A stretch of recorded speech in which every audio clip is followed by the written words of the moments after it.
Hello guys, welcome to my channel. Today we're going to talk about 1.7 reruns, they're still worth going for, and also within this video I'll talk about what we know so far about 2.0 characters Issue 1 and UFO4. Let's get right into it. We'll start with Lighter. Lighter is actually quite an interesting pickup, especially if you happen to have Evelyn on your account or you're planning to pull Hugo Vlad. You can also play Lighter with something like Soldier 11, but personally I would recommend to get Lighter specifically for Evelyn or for Hugo Vlad, because those teams will benefit greatly from Lighter. Also, if you already happen to have Lighter and you're considering his V engine, I personally would not really recommend getting his V engine because he has some nice free-to-play options, such as the Restrained or Steam Oven. Both of these V engines will work perfectly fine on Lighter. There's also another reason why I don't recommend going for Lighter, V engine, and Mindscapes, because UFO4 at the moment is rumored to be an S-rank fire stun agent. So if you already have Lighter, I would just keep using with your Evelyn or with your Hugo Vlad and not necessarily go all in with his dupes.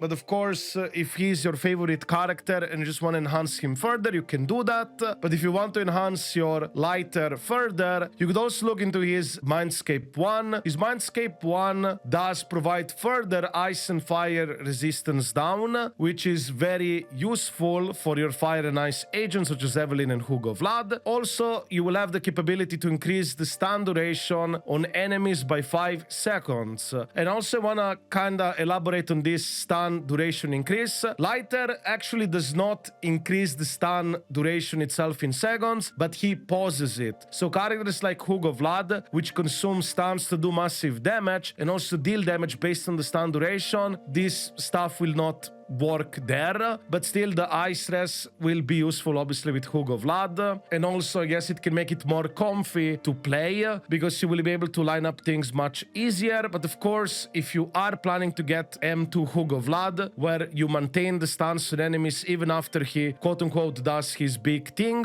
on enemies, then this stun pause would be, I guess, more beneficial. Lighter Mindscape 2 is also pretty interesting. However, do know that this stun damage multiplier increase will only obviously work within the stun, and if you play with Hugo that's not M2, those stuns will be consumed, so necessarily you won't get much out of this one unless if you specifically plan to get M2 Hugo as well. But like I already mentioned, UFO4 is a fire stun agent, at least as of right now, S rank as well, so the likelihood of UFO4 being a really good fire stun agent for some upcoming agents, it's very likely. I still believe Lighter will be a good option, of course, for Evelyn and Hugo Vlad, but for future characters for Season 2, there is a big question mark how good Lighter will there be. But of course, what Lighter also provides, which is his ice, fire res down, and also ice and fire damage boost, this can be very useful potentially for those upcoming agents as well. So we'll have to wait and see on that one, but I believe it's rather safe to go for Lighter, at least one copy of the character for your Evelyn or Hugo Vlad. Now, let's talk about Jane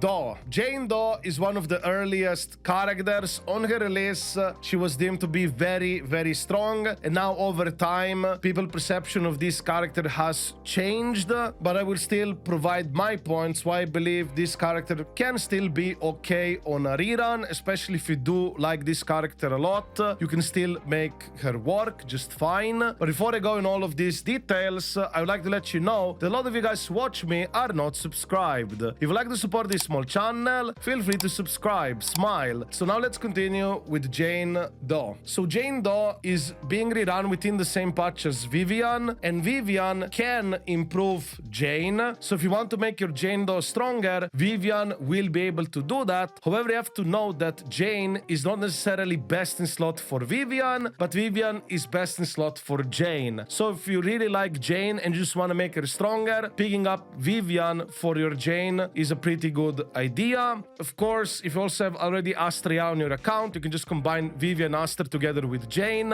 and that's also gonna be improving your Jane further. You can of course still play Jane with Bernice if you happen to pick her up on Rerun, already happen to have her with Lucy, Astra or Caesar, stuff like that. This should still work perfectly fine for your shield defense and deadly assault. Also do note that with the rerun of Jane Doe, there will be most likely content that promotes physical DPS again, so she would be easier to use once again. But I'm very confident that with Vivian, if you're willing to get Vivian for your Jane, Jane will be just fine. There are of course also other ways how to improve Jane Doe, and you might be thinking about her signature V engine. Well, unfortunately her V engine is not as strong as some other S rank options that we'll talk in a moment, but effectively Sharpened Stinger will improve her personal damage. However, if you already happen to have Yanagi's signature V engine, which is called Time Weaver, this V engine would boost your team damage much more. Also do note that that electric anomaly build-up rate increased by 30% within the passive. Actually, it's not for just electric, it's for every element.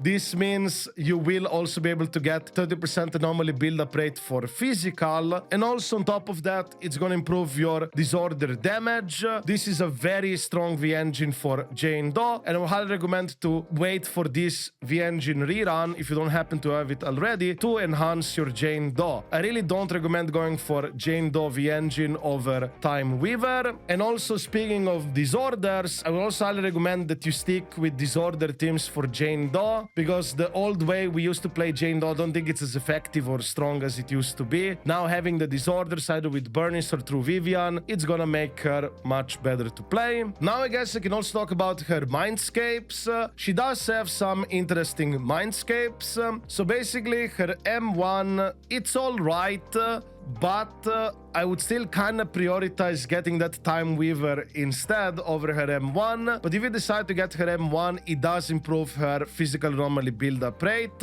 and also you will get extra damage boost. It's not bad. And then her M2 will improve her personal damage further. It also does provide defense ignore. If there are some upcoming characters or anything like that that you can pair up together with Jane Doe, which provides defense ignore, defense shred, that will make it even stronger because it will stack up. But generally with Jane Doe, you could, if you're truly a super fan of this character, you could go for M2, but I would highly recommend to pick Vivian with her V engine first, because those two things will improve your M0 Jane much more if you ask me. And then I would recommend to try to get Time Weaver on a rerun for your Jane Doe. Now I would also like to have a quick section about 2.0 characters. I already mentioned a bit of Yu Fufu. She's effectively an S rank fire stun DPS, like I already mentioned. The likelihood of her being better than Lighter for newer characters is extremely high. However, for Evelyn Hugo Vlad, I believe Lighter is still gonna be okay. And even if Yu Fufu ends up being better than Lighter, I would not be surprised that Lighter is still gonna be up there as the second best choice, and those teams with Lighter will still probably be relatively good, even if you don't have Yu Fufu. That's why I would personally not sweat too much about it if you want to get Lighter for your Evelyn or Hugo Vlad teams. As for Yishuan, we have some very interesting information. A lot of people in the community think that Yishuan is supposed to be a Void Hunter. Even I thought that initially, but supposedly by the looks of it, in the trailer, the English version is the only version that emphasizes it in a way that as if she's a Void Hunter. The other versions, such as Korean, Japanese, and Chinese, never really say she is a Void Hunter. Also, there are some rumors around, take it with a massive grain of salt, that this bunny-looking girl is supposed to be the next Void Hunter and not Yishuan. However, before you panic or you're like, oh, now Yishuan is not gonna be good because she's not a Void Hunter, well, she's still an anniversary unit, and in Hoyo games, generally, anniversary units end up being very strong. So regardless of lore reason, whether you believe that or or not. An anniversary unit generally in horror games will be very powerful, and she's also rumored to be Ether, plus a new role called Annihilation. I have a difficulty to pronounce this name, and hopefully this name will be changed for the official English translation. I surely hope so, because I really have a hard time pronouncing this name. But nevertheless, we're not sure what issue 1 will end up being. Maybe like off-field DPS type of character. We don't know, but I would still recommend highly to save your pulse as much as you can to try to get this anniversary unit, because it will definitely make your life easier within the game. But once again, Lighter, I think it's a pretty fair pickup. As for Jane, if you truly like the character, you can make her work. But if you care more about meta and power, you could technically skip Jane though very easily. But I will stress once again that you can make her work, and she will get enhanced further thanks to Vivian. Also, do remember that in the dev talk they talked something about buffing old characters, so that might also happen in the future. But once again, just as a heads up, I don't recommend pulling characters in hopes of a future buff or something when we don't know exactly how that will end up being implemented within the game. So yeah, I guess this is it for this video. If you have any questions or would like to add anything yourself, feel free to write it within the comments down below. And once again, if you like this video, you know, you can give it a like and all that stuff, smile, and yeah, that's about it. I wish you a wonderful day and see you in the next video. Ciao.